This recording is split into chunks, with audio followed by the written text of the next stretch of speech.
Olá, amigos da JPTV e do portal JP News. Já está no ar aqui pela Rádio Progresso de Montenegro, o programa que é transmitido ao vivo pela RPM. O estúdio aberto com as notícias dessa sexta-feira. O portal JP News informa que temperatura de 26 graus, tempo bom com pouca nebulosidade aqui na região. O Jornal Progresso está circulando em 10 municípios, olha só, 5 mil exemplares na versão impressa e mais 7 mil na versão digital, né, que recebem o Jornal Progresso. Essa é a capa da edição dessa semana do Jornal Progresso. A gente vai detalhando já a capa. Antes disso, eu vou dar meu cordial bom dia, boa tarde, boa noite. É João Batista Teixeira. Tudo bem, Teixeira? Bom dia, boa noite, boa tarde. Aqui mostrando dinâmica, né, Adriano? O programa já rolando, já chego aqui com café. Hoje é um dia que vai ser difícil de aguentar os colorados, né? Vocês estão aí que estavam aqui antes do programa, talvez se cumprimentando aí. 5-0. Foi 5-0, né? 4. Ah, foi 4, tá certo. Podia ter sido 5 se não tivesse perdido o pênalti, né?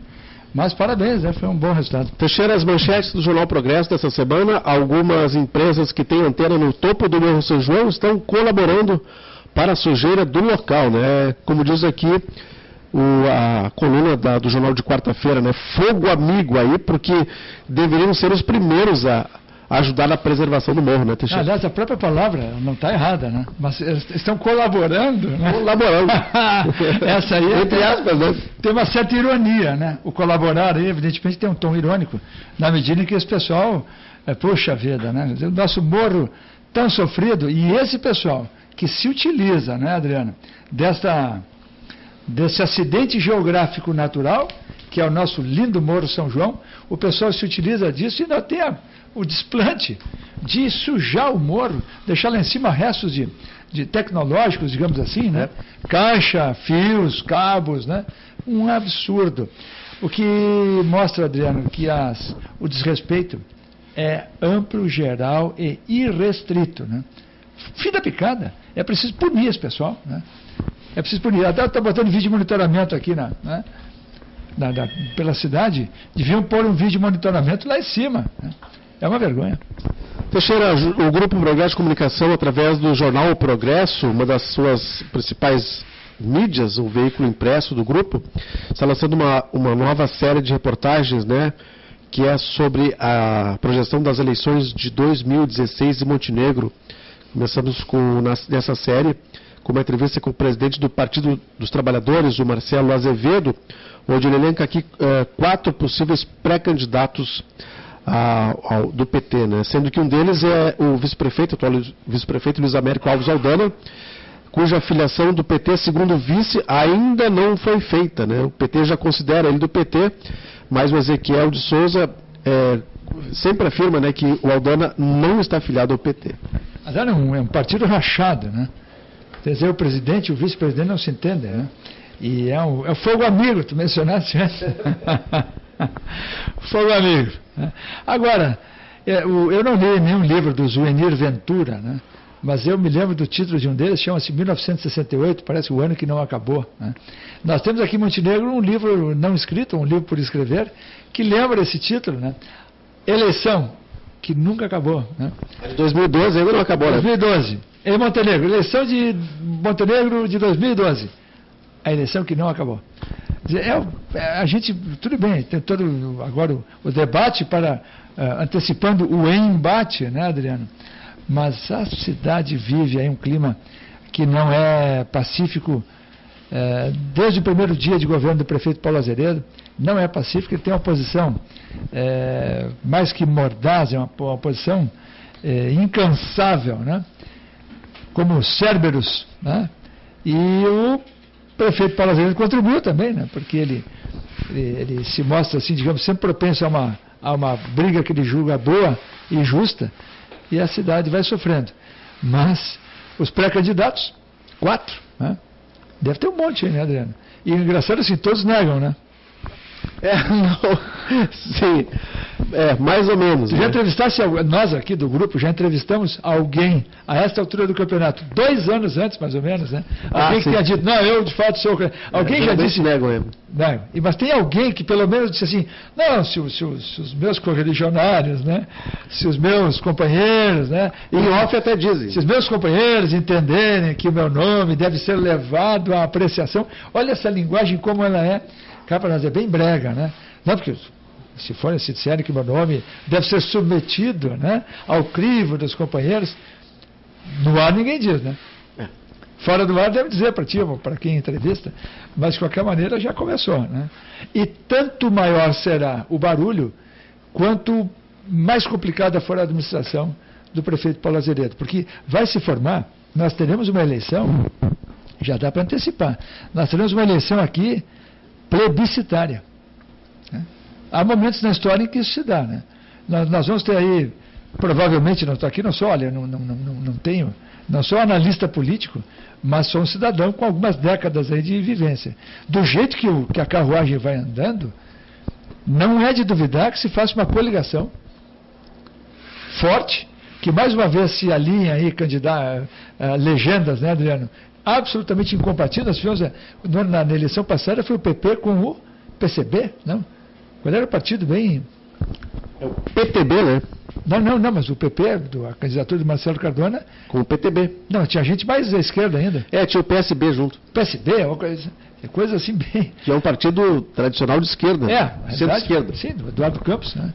Então são partidos aí que a princípio, no papel, não participariam nunca de uma campanha, né? E, no entanto, esses arranjos se deram. Não sei não, mas do jeito que vai andando aí, o pessoal vai tentar achar alguém que possa bater de fato de frente com o prefeito Paulo Azeredo e não divida votos, né? Vem chumbo aí. Eu acho que vamos ter uma eleição em 2016, né? Não vai ser complicada, violenta, mas plebiscitária. Teixeira, olha só, o portal JP News, já em primeira mão, dá a informação: o presidente da Câmara de Montenegro entra com representação no Ministério Público para cancelar carnês de PTU em nome de terceiros. Há uma confusão bastante grande em relação a essa questão dos carnês de PTU, né? Assim como houve já 5 anos atrás em São Sebastião do Caí, quando o prefeito Darcy Laurmann resolveu fazer um reajuste de PTU e cobrar de quem ainda não pagava, agora está acontecendo em Montenegro. Mas há muitos erros, segundo os vereadores, as próprias pessoas da comunidade, que há muitos erros de digitação nos carnês. Então, agora o Márcio Meleno resolveu entrar com uma representação no MP. A vereadora Rose Almeida, ela denunciou na sessão da Câmara passada, do dia, hoje é dia 17, 16 do dia 9, ela denunciou que algumas pessoas chegaram, mostraram para ela um carnê, em cuja capa havia um titular do imóvel, né? E no interior era outro, né? E teria havido gente que pagou à vista ou algo assim, não sei se isso a comprovar-se, né? Mas teriam pagado, Adriano, de imediato, receberam, já pagaram, mas pagaram por outro. Ou seja, respeitou o nome da capa, que esse é meu. Aí foi no caixa de um banco qualquer, pagou. Depois se deu conta que tinha pagado, tinha feito uma bela ação, né? Pagou pelo imóvel de outro, né? E isso, claro, dá uma dor de cabeça danada. Agora, por que isso acontece, Adriano? É que não se deram apenas protestos por conta de gente que não pagava e passaria a pagar, né? Foi intimada gentilmente com o carnezinho a pagar, né? Gente, por exemplo, no antigo leito da via férrea, né? Não possuem título ainda de posse, e a prefeitura já estaria ali tentando obter um recursozinho a mais, né? Mas pior do que isso, os próprios erros de capa e interior de carnê. Sei lá, faz parte de novo. Quem está lançando essa medida judicial aí, Adriano, é nada mais nada menos que o presidente da Câmara, né? O prefeito Paulo Azeredo não tem paz, viu? Não está conseguindo dormir com esse barulho. Muito bem, Teixeira, estamos aqui com mais informações do portal JP News, né? O JP News sempre trazendo informações importantes aqui da região. Ontem aconteceu um encontro das famílias que reuniu mais de 400 pessoas na nossa cidade de Botafogo, em São José do Sul. Dentro desse processo de divulgação dos assuntos dos ex-distritos da cidade de Montenegro e também dos municípios da região. Estivemos lá fazendo a cobertura multimídia, Teixeira. Muito bom, André. Isso é um avanço e dando a essas comunidades a atenção que merecem, né? Nós atingimos hoje, são 10 municípios do Vale do Caí, e nós nos sentimos muito recompensados, sabendo que agora se iniciou um trabalho de trazer essas comunidades para o nosso convívio mais próximo, né? E fraterno, porque são comunidades, muitas das quais pertenceram a Montenegro, e eu nunca deixo de vê-las assim, Adriano. E para mim tem uma emoção particular, porque como eu já vivi mais de décadas, algumas décadas, eu tive a oportunidade de viajar com o meu pai para Harmonia, quando pertencia a Montenegro, para Barão, quando fazia parte do nosso território, Salvador do Sul, né? Antes da emancipação. Então foi com grande satisfação que eu vejo esse trabalho e precisamos também da colaboração dessas comunidades para que nós tenhamos um trabalho aí de grande profundidade e interesse público. Olha só, Teixeira, uma notícia interessante. O lançamento do livro Imagens que Contam Nossa História ainda não tem data definida. Havia uma projeção de lançamento no dia 9 de maio, mas houve um atraso na gráfica e ainda vai ser informado aí a data do lançamento. São apenas 374 exemplares e o pessoal está disputando aí a unhas antecipadamente, né? Eu estou vendo na foto aqui que ilustra a matéria, uma foto, um cartão postal da Vila de São João do Montenegro. É ali mesmo. Loja de calçados de Alfredo Gribler, onde posteriormente funcionou o Armazém Gribler, na frente da praça, né? E depois foi a Biblioteca de Montenegro. E hoje é um prédio em ruínas. Isto. Eu não sei quem é o proprietário, mas é uma pena que ele não restaure o prédio. Essa foto aqui é fantástica, deve ser pintada, né, Teixeira? Não é colorida, é colorizada, né? Isso eu acho que foi o Arnaldo Anderson quem fez, muito provavelmente. Espetáculo. Né? Esse prédio, Adriano, que repito, está em estado deplorável hoje, né? Sim. Ele abrigou, são antepassados, se não me falha a memória, avô do Marcos Gribler, do ex-vice-prefeito, né? E que faz conosco aqui o Varrendo da Redação, pertenceu ao avô dele, que eu conheci menino. Porque no tempo, aqui essa foto que tu tens, está escrito ali, loja de calçados, né? Exatamente, não era armazém ainda. De Alfredo Gribler, né? Gribler, pronuncia-se Gribler, mas a escrita, porque a Griebeler ou Gribler mesmo, né? O deles tem o E, né? O E depois do I. E essa loja eu a conheci quando ela era uns secos e molhados, né? A gente ia comprar lá as mariolas, né? Você sabe o que é mariola? Sim. Eu comi muita mariola, eu cariei muitos dentes comendo mariola, dentes de leite, né? E coisas aí da infância ali da Ramiro Barcelos, quando Montenegro era mais risonha e franca.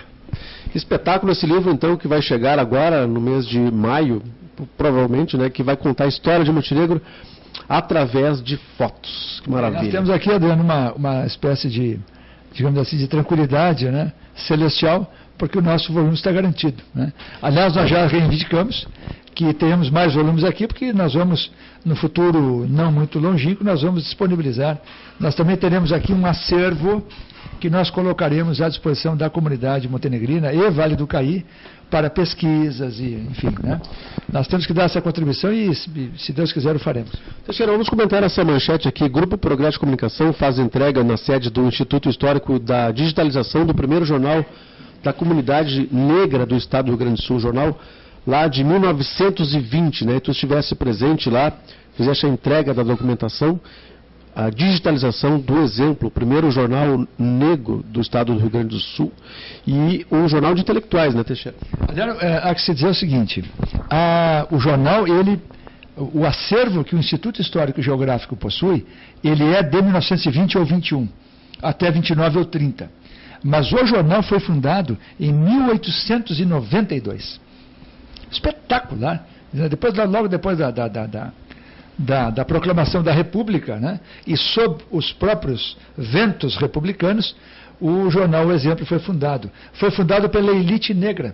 Espetacular, Adriano, porque era um pessoal que já na época defendia uma ideia, que eu particularmente, pela qual eu advogo, que é a de que a comunidade negra precisava apropriar-se do saber precisava ter uma formação intelectual de estudo aprimorada, privilegiada, né? Eu considero que até hoje isso não perdeu a atualidade, né? Há muita...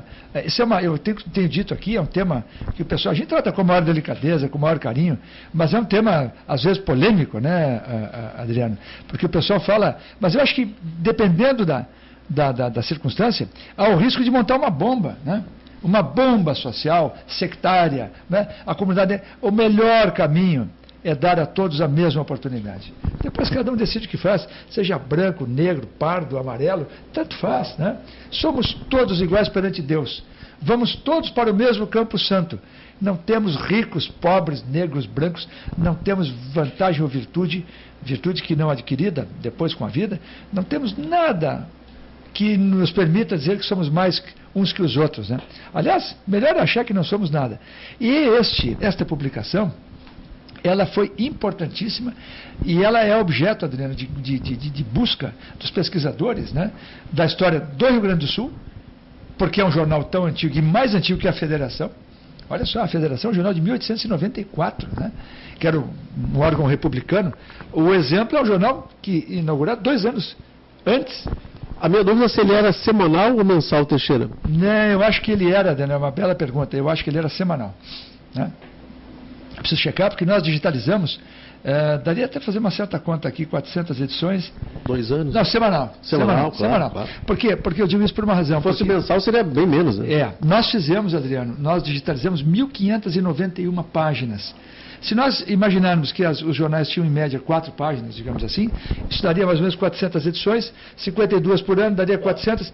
Olha, é coisa por aí, né? O acervo não é completo, mas o mais importante é que nós fizemos esse trabalho junto ao Instituto Histórico e Geográfico do Rio Grande do Sul, cujo presidente é o doutor Miguel Frederico do Espírito Santo e cujo vice-presidente é o doutor Guinter Weimer, né? Que nos recepcionaram lá para essa entrega simbólica, né, da digitalização, porque tudo isso, Adriano, esses 10 anos de jornal, nós levamos num pendrive, de grande capacidade, nós levamos lá, deu coisa em torno de 18 GB, né?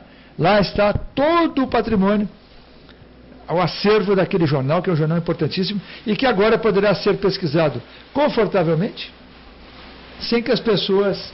Aliás, isso vai para o site depois, Adriano, do Instituto Histórico, e também, se não me falha a memória, vai para o site da URGS, né? Então isso nos encheu de satisfação, e já há aí a possibilidade de nós avançarmos, Adriano, né?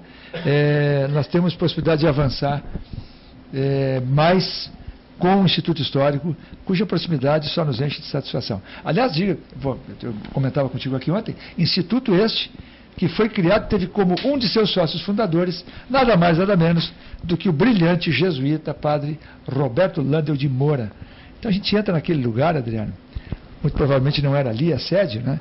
Mas a alma daquele local tem um pouquinho do padre Landel de Moura também, portanto eu considero um templo da cultura gaúcha. Olha só, Teixeira, agora a gente vai para o bloco de esportes, né? Uma rodada frenética no meio da semana, quarta e quinta-feira na Libertadores e também na Champions League, né? O Bayern levou 3 e criou uma crise, né? Os prejuízos do Bayern não terminaram, afinal da derrota por 3-1 para o Porto, em Portugal, na partida de ida das quartas da Champions League. Com apenas 4 jogadores do banco, Guardiola, o técnico, fez críticas ao departamento médico do clube. Os doutores do Bayern responderam pedindo demissão de suas respectivas funções. Também tivemos jogos pela Libertadores. O Inter venceu por 4-0, o Corinthians empatou em casa, o Taquerão completamente cheio contra o São Lourenço, né? O Cruzeiro perdeu, levou 3-1. O São Paulo agora vai decidir o jogo num clássico contra o Corinthians, né? Se o São Paulo tiver um empate, ele desclassifica o São Lourenço, né? O Corinthians já é o primeiro da chave, certo, independentemente do resultado. A briga é o do argentino com o São Paulo, né? E o pessoal ontem mesmo, o goleiro do Cássio, o goleiro do Corinthians, a gente não joga por time algum, nós vamos fazer mais papel contra o São Paulo. Ou seja, o São Paulo, comandado não mais pelo Muricy Ramalho, vai ter que correr, vai ter que mostrar a garra para ver se continua na competição. O resultado aí do Bayern de Munique contra o Porto, tomou de 3-1, gerou esse quiprocó já, né, na multipremiada equipe do Bayern de Munique. O Guardiola deu uma de espanhol na Alemanha, né? Saiu-se mal, porque foi criticar, o pessoal pediu demissão, né? gerou uma crise, né? E isso não é pouco, não sei se o Guardiola dura. Provavelmente vão dar para ele mais uma oportunidade. Eu acho que se ele perder, se ele for desclassificado pelo Porto, Adriano, eu acho que ele está fora do Bayern, né? Vai achar um jeito lá de rescindir o contrato dele. Agora, é um resultado totalmente irreversível, né? Foi a noite especial do Porto, meteu 3-1 no Bayern, mas pode tranquilamente levar um 2-3-0 depois lá em Munique e fim de festa, né? Outro resultado surpreendente foi a Juventus, né, bateu o seu oponente, e o Atlético de Madrid e Real Madrid ficaram no empate, né? Portanto, os que fizeram a final do ano passado estão agora vendo quem passa, né? Agora, dentre os 8, tu vês que há 3 times espanhóis, né, tia? Como esse pessoal, isso me chamou a atenção, né? Como esse pessoal continua botando dinheiro nisso, né?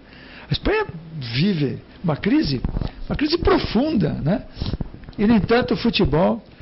Interessante também, se for fazer uma análise, além dessa participação em bom número de equipes da Espanha no primeiro nível da Champions League, geralmente os jogadores são escolhidos os melhores do mundo, jogam na Espanha, né? Pois é, o pessoal foi muito dinheiro, né?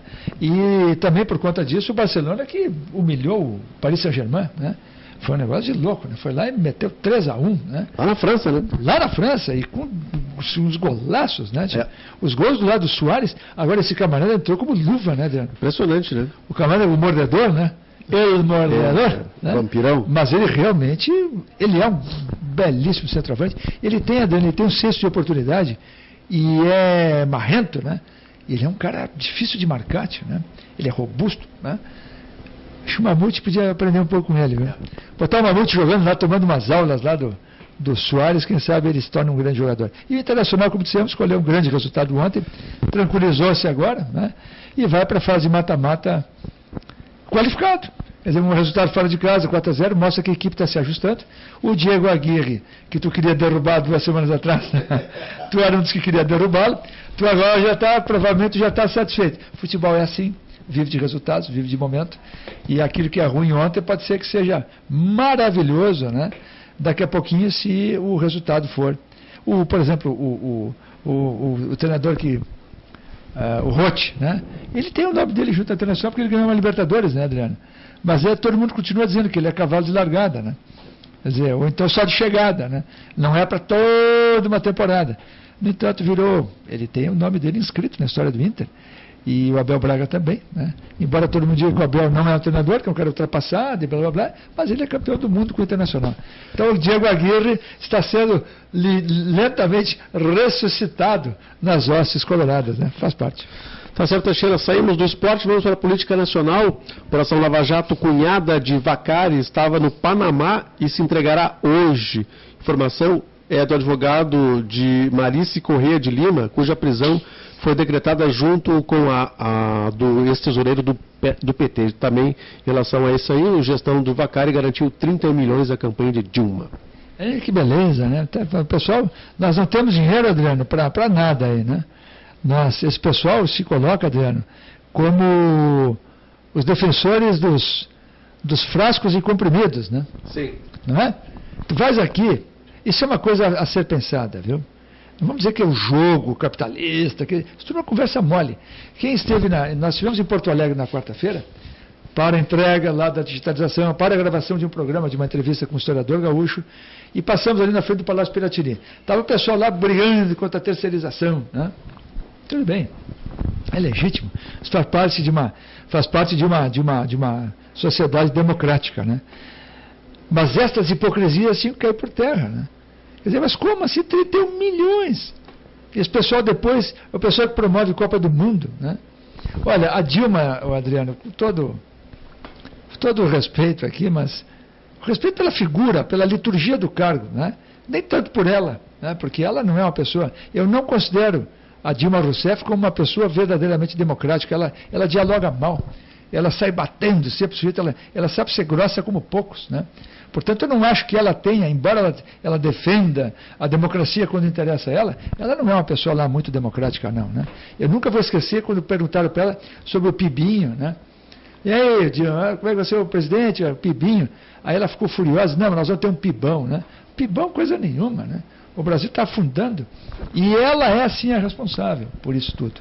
Então, dentro dessa manifestação democrática, podemos aqui também cobrar dela. Como é que ela, o governo dela, Lula, batalharam por uma Copa do Mundo, cujos resultados até hoje não foram ainda concluídos. Nós temos boa parte, a maior parte das obras não terminou. Já estamos quase fazendo aniversário de 1 ano. Beira-Rio não recebeu a BITS ainda. A piada. E dele joga bola, né? Recebendo partidas de cunho internacional, né? Daqui a pouco vem o campeonato nacional, é uma piada, né? Prova de que há muitas exigências aí que são impraticáveis. Nós estamos vivendo aquela história, legislação sueca para uma realidade da Somália. Realidade da Somália, né? É uma hipocrisia só. E quando o camarada toma um copinho, eu vou morrer dizendo isso. O sujeito não pode tomar um copo de cerveja que né? Pega um cara. Mas as estradas brasileiras, que são assassinas, não se imputa a responsabilidade nenhuma a ninguém. Mas aqui também é o seguinte, nós temos um caso do Petrolão, da Eletrobras, do BNDES, é um escândalo maior que o outro, e a Dilma Rousseff, que tem a mão dela em cada, tem as digitais dela, nos 3 casos, Eletrobras, BNDES e Petrolão, ela tem as digitais dela nisso, não do ponto de vista de crime, de configuração de crime, mas como gestora, a digital dela está lá. Ou ela não era presidente, ou ela não era diretora, ou ela não tinha responsabilidade. No entanto, ainda tenta fazer cara de paisagem, como se fosse uma injustiça. Nós precisamos acabar com isso. Quem é incompetente pode ir para casa, né? Não tem problema nenhum. Olha, ela é desonesta, não estou dizendo isso, mas que ela é incompetente, não tem a menor dúvida, né?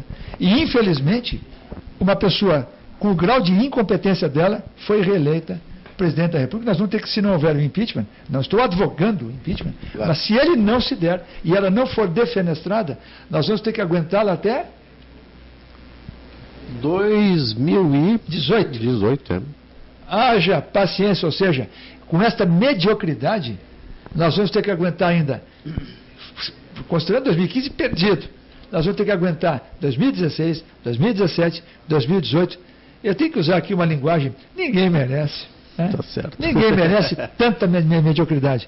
Eu acho que ela, eu diria assim, Adriano, talvez ela pudesse prestar um serviço inestimável ao país, dizendo, olha, nem sei se existe essa lacuna na legislação brasileira.